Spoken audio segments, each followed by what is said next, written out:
Bismillahirrahmanirrahim. Assalamualaikum warahmatullahi wabarakatuh. Alhamdulillah rabbil alamin wa bihi nasta'in ala umurid dunya waddin. Wassalatu wassalamu ala asyrafil anbiya'i wal mursalin wa ala alihi wa ashabihi ajmain, amma ba'du.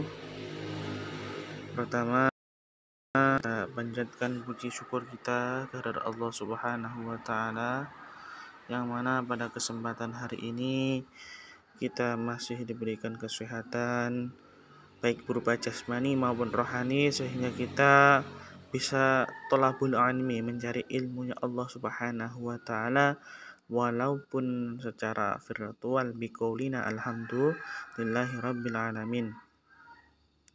Kedua kalinya sholawat serta salam selalu senantiasa kita haturkan kepada uswatun hasanah kita, suri tauladan kita, yakni baginda Nabi besar Nabi Muhammad sallallahu alaihi wasallam, yang selalu kita nantikan syafaatnya nanti di yaumul qiyamah. Allahumma amin ya rabbal alamin.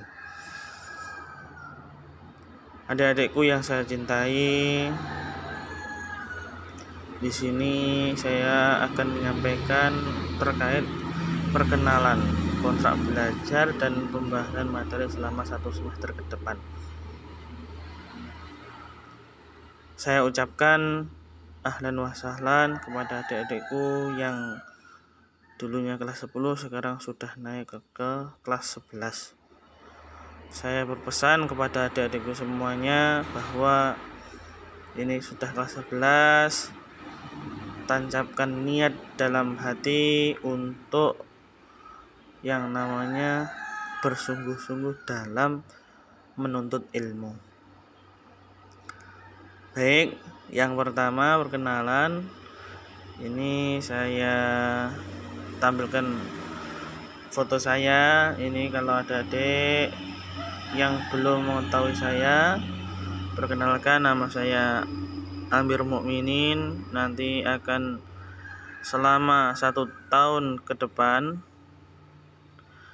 nanti akan membersamai adik-adik semua di kelas 11 ini, khususnya mata pelajaran PAIBP atau Pendidikan Agama Islam dan Budi Pekerti, atau bisa dikatakan PAI. Saya asli dari Ponorogo, tinggal di Wonogiri.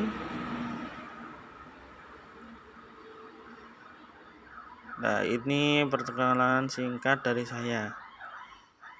Kemudian selanjutnya saya akan menyampaikan kepada adik-adik semuanya tentang terkait kontrak belajar selama 1 semester ke depan, khususnya di semester ganjil ini. Yang pertama, siswa wajib hadir minimal 95%.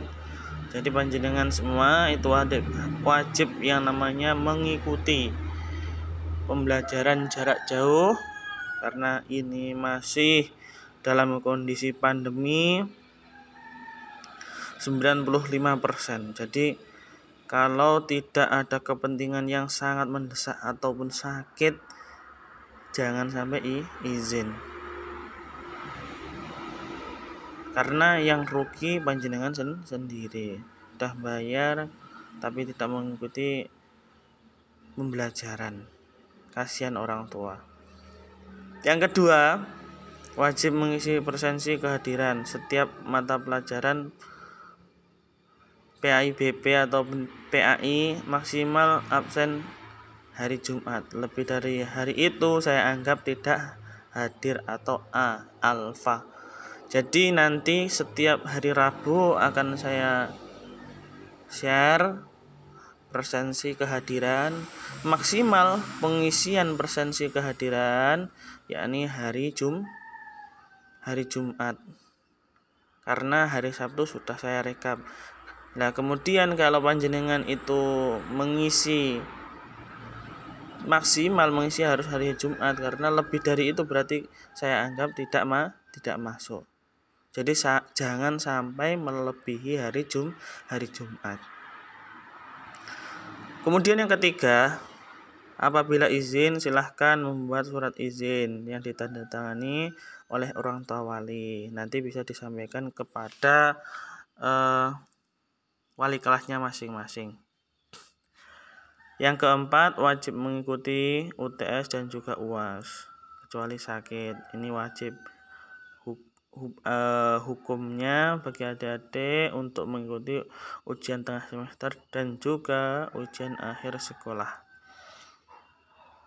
Kemudian yang kelima, penilaian dilakukan berdasarkan penilaian saya itu berdasarkan tugas. Nanti kalau ada tugas silahkan dikerjakan, tetapi tidak setiap hari saya akan beri tugas, tidak hanya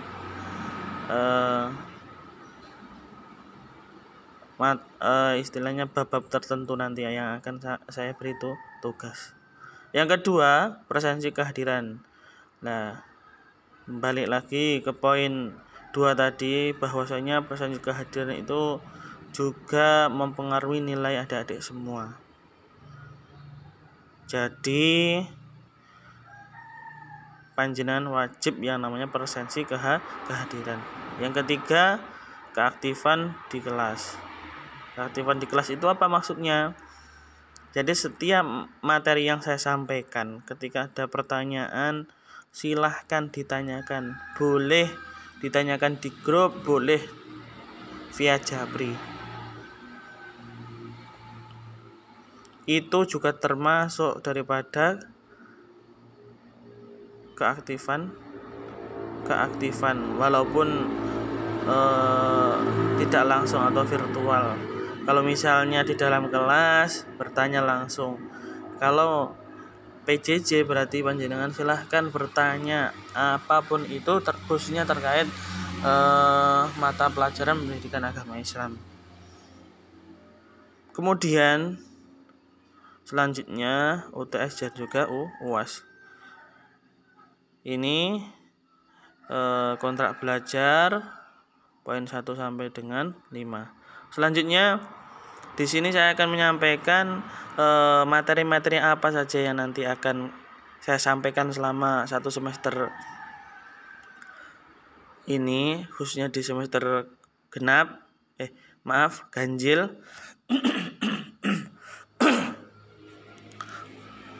Yang pertama, materi pertama atau KD pertama, kompetensi dasar pertama, yaitu dengan tema menganalisis makna Al-Quran, Al-Maidah ayat 48, Quran surat An-Nisa ayat 59, Quran surat At-Taubah 105, yang pada intinya atau setelah hadis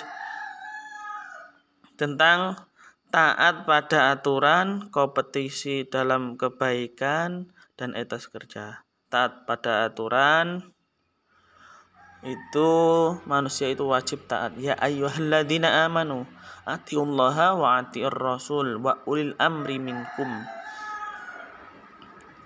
Jadi setiap manusia itu wajib yang namanya taat. Taat yang pertama taat kepada Allah, yang kedua taat kepada Rasul, yang ketiga taat kepada ulil amri. Ulil amri itu siapa? Pemimpin. Itu secara sekilas. Kemudian yang ketiga, kompetisi dalam kebaikan itu bisa dikatakan fastabiqul khairat, berlomba-lomba dalam kebaikan. Yang ketiga, etos kerja, semangat dalam bekerja. Itu materi yang pertama.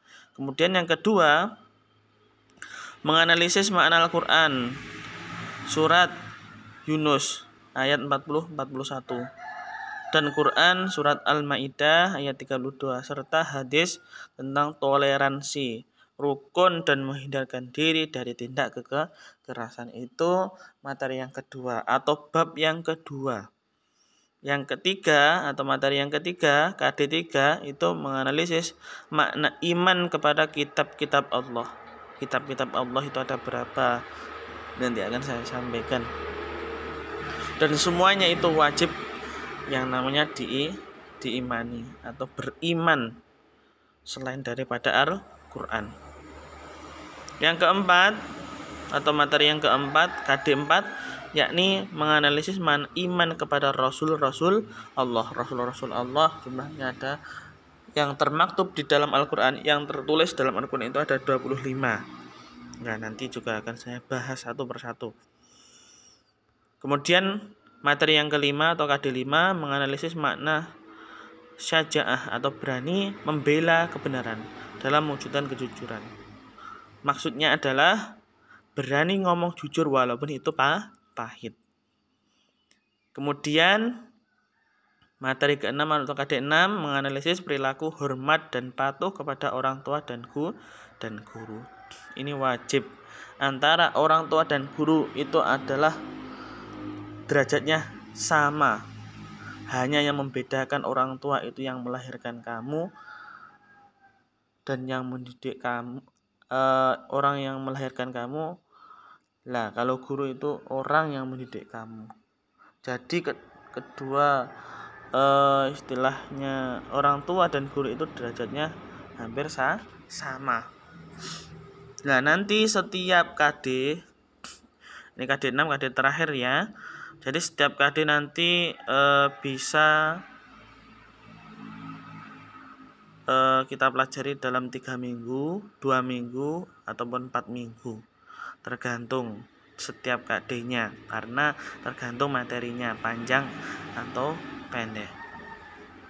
Mungkin itu yang dapat saya sampaikan sekilas nanti terkait perkenalan dan juga kontrak belajar dan juga materi-materi yang nantinya kita akan pelajari selama 1 semester ini, khususnya di semester ganjil ini. Demikian yang dapat saya sampaikan, ada kurang lebihnya saya mohon maaf yang sebesar-besarnya. Tetap jaga kesehatan, patuhi protokol kesehatan. Ada kurang lebihnya saya mohon maaf. Wa akhiran, assalamualaikum warahmatullahi wabarakatuh.